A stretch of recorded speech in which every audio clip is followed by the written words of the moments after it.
In the realm of ancient Greece, within the halls of a noble king, 3 daughters were born.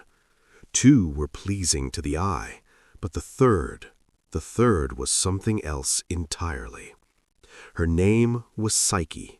Her beauty was not merely exceptional, it was dangerous, a violation of the natural order. Travelers crossed mountains and seas, not for conquest or trade, but simply to witness her face, to stand in her presence, to worship at the altar of her perfection. And worship they did. The temples of Aphrodite, goddess of beauty and desire, stood empty. The offerings ceased, the prayers fell silent. All devotion, all reverence, all adoration diverted to a mortal girl who had committed no sin except existing. Aphrodite looked down from Olympus and saw her temples abandoned. She saw the crowds surrounding this mortal child. She saw her divine authority bleeding away. The goddess would not forgive such transgression. She summoned her son, Eros, god of love and passion, master of the golden arrow that could make any creature, mortal or divine, fall helplessly, irrevocably in love. Aphrodite's command was simple, cruel. Make Psyche fall in love with the most hideous, the most wretched creature walking the earth. Let her beauty be forever changed to monstrosity. Eros descended under cover of darkness. He entered the princess's chamber where she slept, innocent and unaware of the divine punishment about to befall her. He drew his golden arrow, the weapon that had toppled kings and enslaved gods. He aimed at her heart. But then he looked at her, truly looked. In that moment, Eros understood his mother's rage. This mortal's beauty could indeed eclipse the immortals. It transcended flesh. It was something older, something fundamental, something that should not exist in the realm of humans. Psyche stirred in her sleep. A single movement, innocent and unconscious. It shattered Eros's concentration. The arrow slipped. It pierced his own flesh.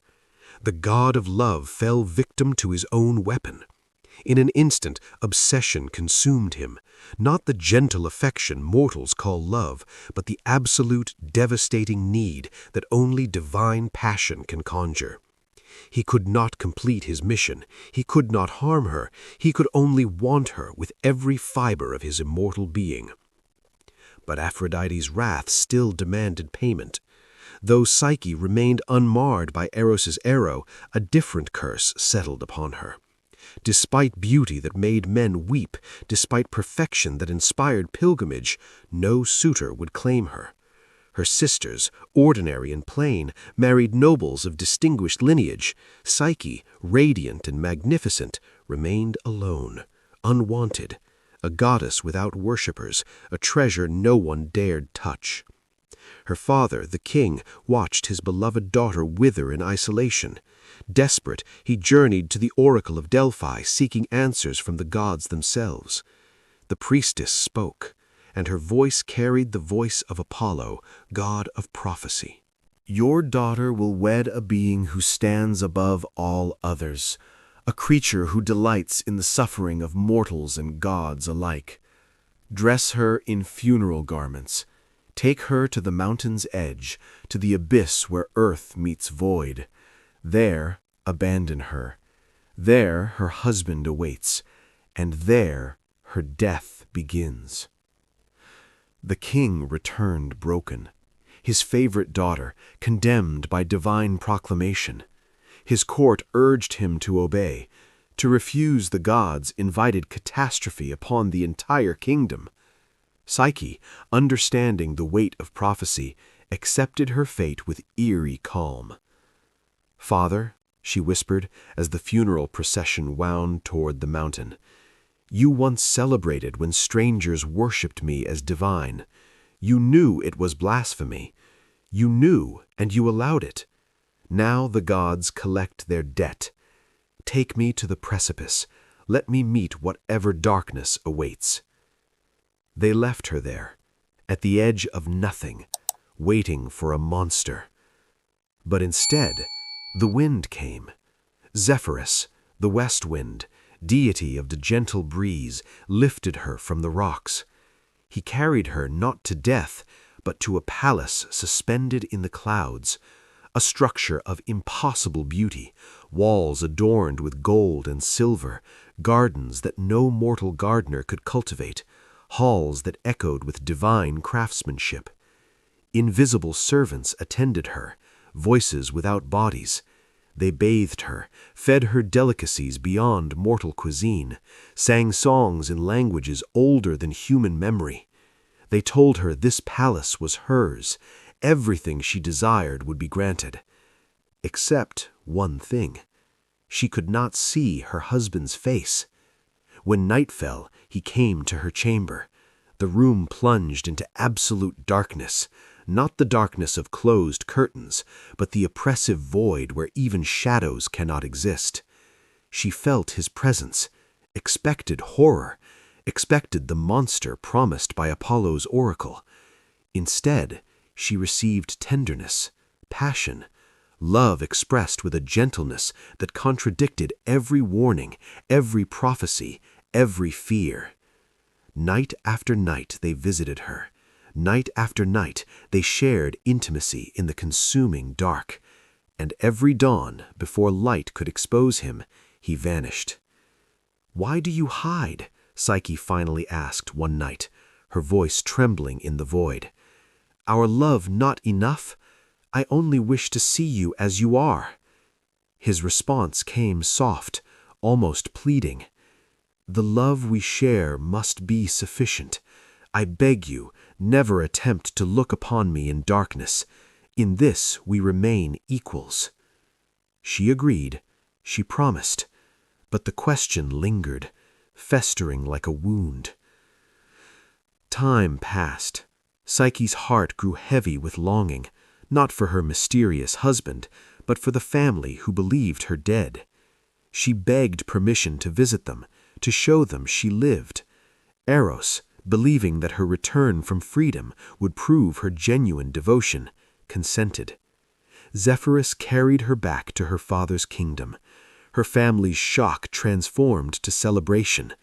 But her sisters saw her jewels, her divine beauty enhanced by immortal radiance, her stories of celestial palaces and invisible servants.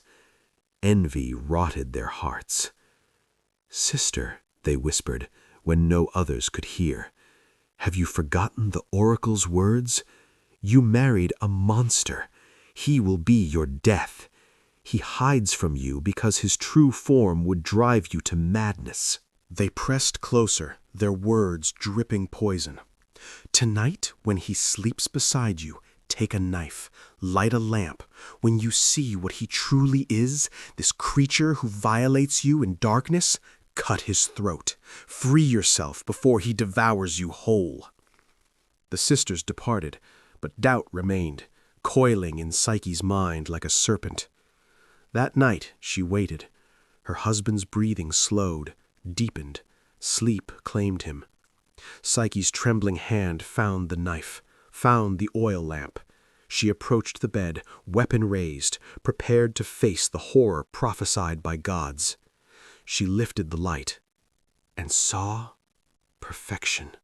Not a monster, but a youth of such devastating beauty that only divinity could craft such a form. Wings of pure white folded against his back, features carved from living marble. This was no demon. This was a god. She leaned closer, overwhelmed, needing to confirm what her eyes insisted could not be real. The lamp tilted. A single drop of burning oil fell. It struck his chest. Eros woke with a cry of pain and betrayal. His eyes met hers, and in them she saw love shatter into pieces. "Fool!" he breathed, his voice breaking. "Is this how you repay devotion? You believed me a monster. You came to murder me in my sleep. I asked one thing of you, one promise, and you could not keep it." He rose, wings unfurling. "You will never see me again." He flew through the window into the night. Psyche lunged after him, her hand grasping empty air. She fell. Her body struck the earth, injured but not broken. Her heart, however, lay in ruins. Her sisters, learning of Eros's departure, raced to the abyss. They leaped from the precipice, certain the god would carry them to the celestial palace, would choose them as replacements for their foolish sister. Zephyrus did not catch them. Their bodies shattered on the rocks below. Psyche, alone and destroyed, sought refuge in the temple of Demeter, goddess of harvest and mercy. She worked without rest, desperate to forget. But memory offered no mercy. Every moment she saw his face in the lamplight.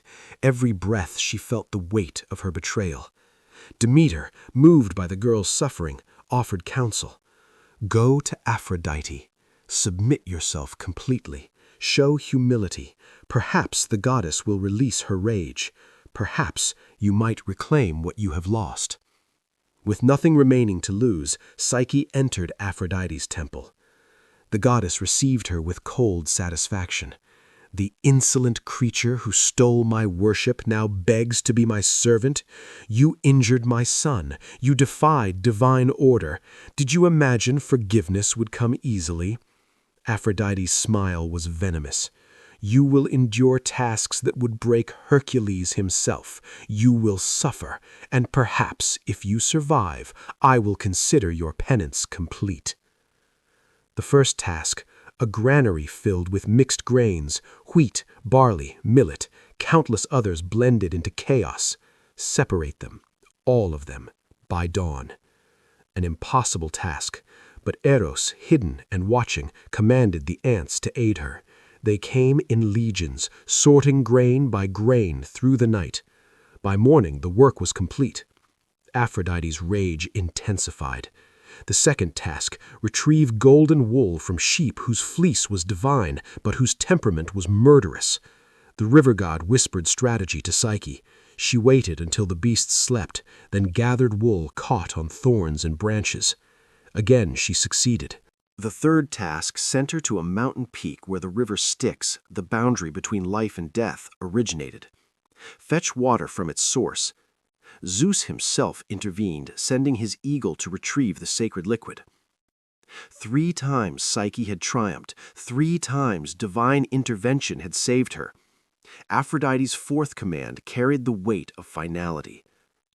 My beauty has faded from the stress you have caused me.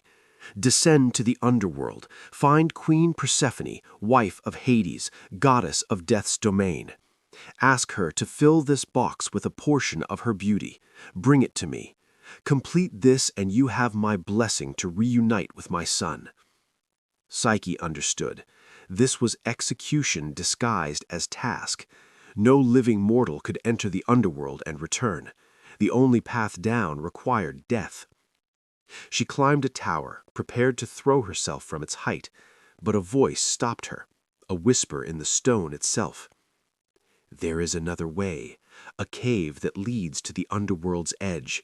I will tell you how to pass Charon the ferryman and Cerberus the guardian beast. But hear this warning. When you return with the box, do not open it. No matter what you see, no matter what you feel, do not open it. Psyche descended through caverns that swallowed light. She reached the river Hatron, where the dead congregate waiting for passage. Charon, ancient and hollow-eyed, accepted her coins. She told him she came on Aphrodite's business, meeting Persephone by appointment. The ferryman said nothing. He rowed. The underworld stretched before her, a realm of shadows and whispers where the sun never reached and hope went to die. She found Persephone's throne, delivered Aphrodite's request. The death goddess filled the box without question, without conversation. It grew heavy in Psyche's hands. On her return journey, she faced Cerberus, the 3-headed hound who allowed none to leave. She offered bread soaked in drugged honey. The beast collapsed into sleep. The ferryman took her back across the river of souls. As they crossed, Psyche glimpsed her reflection in the dark water. She looked diminished, exhausted. The trials had carved years into her face. As she climbed toward the surface, a thought whispered through her mind, soft, insidious, familiar. This box overflows with beauty. Surely a small portion would harm no one. When I see him again, I should be as radiant as the day he first loved me." Her hand trembled as it reached for the lid. She opened the box.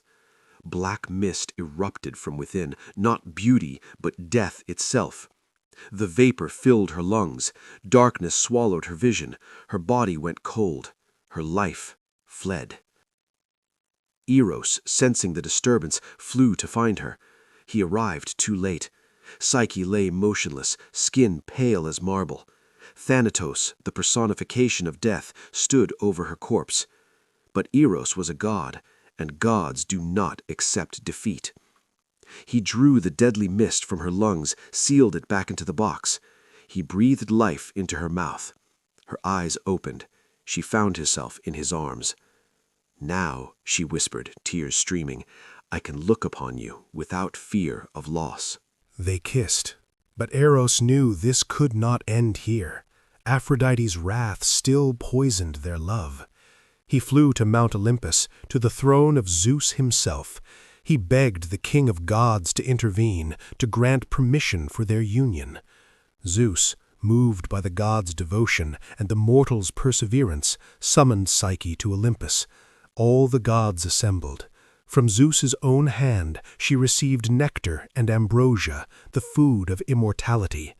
Her mortality burned away. She became divine. Zeus's voice echoed through the heavens. "You have walked through death itself. You have endured what would destroy lesser souls. Now you transcend the limitations of mortal flesh. The bond between you and your husband can never be broken. Your love shall persist beyond the end of time itself."